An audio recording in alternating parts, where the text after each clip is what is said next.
पहाड़ों पर पर्यटकों को घूमने के लिए महंगे दामों पर टैक्सी की आवश्यकता नहीं पड़ेगी। बाइक किराए पर लेकर वे अपनी मर्जी से पसंदीदा पर्यटन स्थलों को निहारने जा सकते हैं। शिमला के कुछ पर्यटन से जुड़े नौजवान उद्यमियों ने पर्यटकों की पसंद के मुताबिक शिमला के आसपास के पर्यटन स्थल घूमने का मौका देने के लिए मोटर बाइक किराए पर देने का नया बिजनेस शुरू किया है। राज्य सरकार ने पर्यटकों की सुविधा के लिए ये योजना शुरू की है। इस योजना का नाम रेंट बाइक स्कीम रखा गया है। मोटर बाइक उद्यमियों को बाइक किराए पर देने के लिए हिमाचल प्रदेश ट्रांसपोर्ट विभाग द्वारा लाइसेंस भी जारी किए गए हैं और इन्हें विभाग द्वारा पंजीकृत किया गया है। इनके द्वारा किराए पर देने वाले मोटर बाइक्स को भी ट्रांसपोर्ट विभाग द्वारा सरकार की रेंट बाइक स्कीम के तहत रजिस्टर किया गया है। ये बाइक सेल्फ ड्राइव के लिए किराए पर दिए जाते हैं और इन्हें ब्लैक प्लेट पर नंबर लगाना अनिवार्य किया गया है। ये rent bike service local Shimla के अलावा किन्नौर, लेह लद्दाख, मनाली जैसे लंबे ट्रिप के लिए भी उपलब्ध है।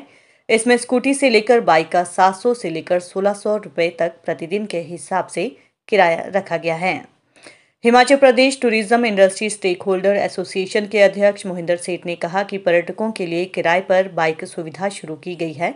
शहर की पर्यटन से जुड़े उद्यमियों ने एक प्रयास किया है। पर्यटक बाइक पर शिमला और पहाड़ों की खूबसूरती का लुत्फ उठा सकते हैं।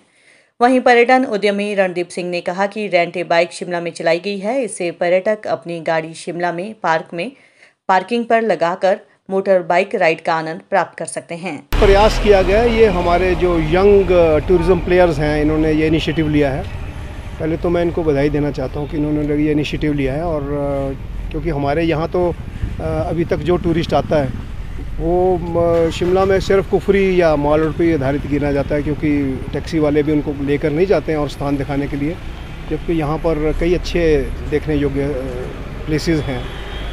ये जो मोटर बाइक का जो रेंटल का जो सिस्टम चला है, मैं समझता हूँ एक बहुत अच्छी एक उपलब्धि है। जो भी पर्यटक यहाँ पर आएंगे वो आराम से अपनी गाड़ी को कहीं पार्क करें। इससे हमें एक तो ट्रैफिक कंजेशन से निजात मिलेगा हमारे शहर को अप टू सम एक्सटेंट, और जो पर्यटक है वो अपनी मन मर्जी से किसी भी स्थान को देखे। जैसे अब कुछ स्थानों की मैं आपसे बात करूं कि जैसे अनंडेल का आर्मी म्यूज़ियम है, अनंडेल की वादियाँ इतनी अच्छी हैं, फिर आपका ये एडवांस स्टडीज़ है, ऊपर स्टेट म्यूज़ियम है। अब तो रोड ये खुल गए हैं, उनके ऊपर तो कोई सील रोड नहीं है, और अगर कोई टूरिस्ट गाड़ी लेके जाता है तो उसको पार्किंग सोचनी पड़ती है। ये तो मोटर बाइक से छोटी सी जगह में खड़े हो जाते हैं। इसी तरह से हमारे पास कई जगहें हैं जिनको कि लोग हमारे टूरिस्ट जो है मिस करते हैं। जैसे हमारा संकट मंदिर टेम्पल है, तारा देवी टेम्पल है, फिर उधर अगर मशोबरा की बात करें तो बहुत सुंदर एक नेचर पार्क बना हुआ है। अगर पर्यटकों को लेके नहीं जाते हैं टैक्सी वाले या जो भी ट्रैवल एजेंट्स बुक करते हैं। और इसी तरह से हमारी वाटर स्पोर्ट्स हैं तत्तापानी के अंदर। अब प्राइवेट स्टेक होल्डर्स ने तो हर जगह कुछ ना कुछ अच्छा करने की कोशिश की है। अब जुनगा के अंदर जो है एक्टिविटीज़, वहाँ पर पैराग्लाइडिंग हो रही है, मगर किसी को मालूम नहीं है। और अगर हम बात करें हाटू पीक है अपना नारकंडा में, तो अगर हम ऑन द होल बात करें तो ये जो रेंटल सर्विस है इसके दो बेनिफिट हैं। एक तो आप जब मोटर बाइक पे जा रहे हैं, एक तो आप एंजॉय कर सकते हैं मोटर बाइक पे।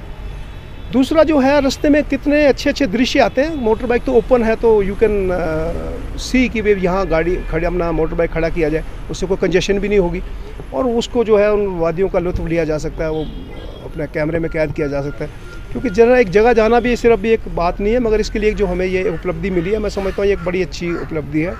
अब आपने मुझसे बात की कि ये किस तरह से रेंटल पे मिलते हैं, तो मैंने थोड़ा आपको बैकग्राउंड बता दी।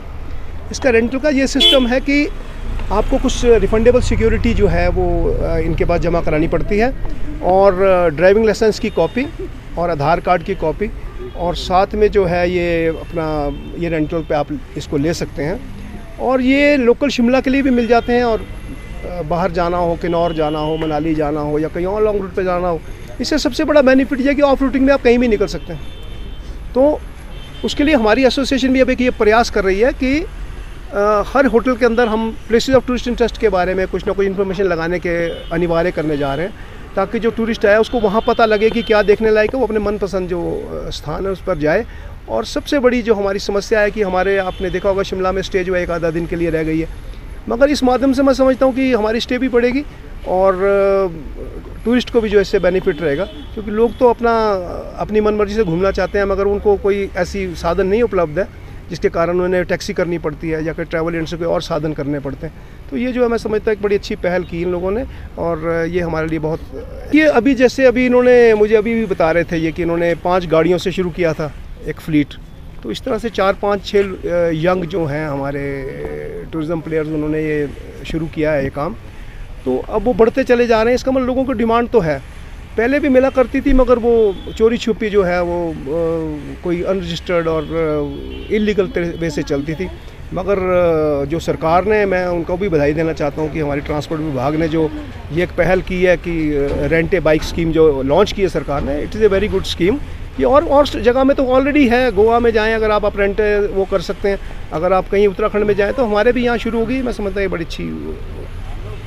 एक मोटा सा मैं आपको आइडिया दे देता हूँ, जो बाइक्स हैं हमारे पास स्कूटी से मिल जाएगी। स्कूटी जो एक बेसिक स्कूटर है, और उससे लेकर आपको रॉयल एनफील्ड के जो एडवेंचर मोटरसाइकिल्स है जिसमें हिमालयन आता है, तो वो सब मिल जाएंगे। तो जो रेंट जो है वेरी करता है 700 रुपये से लेकर करीबन आपका 1600 रुपये पर डे के हिसाब से मिलता है। ये 24 घंटे का रेंट होता है ये, और इसमें फ्यूल वगैरह जो वो एक्स्ट्रा होता है, और गेस्ट का जो वो अपना होता है।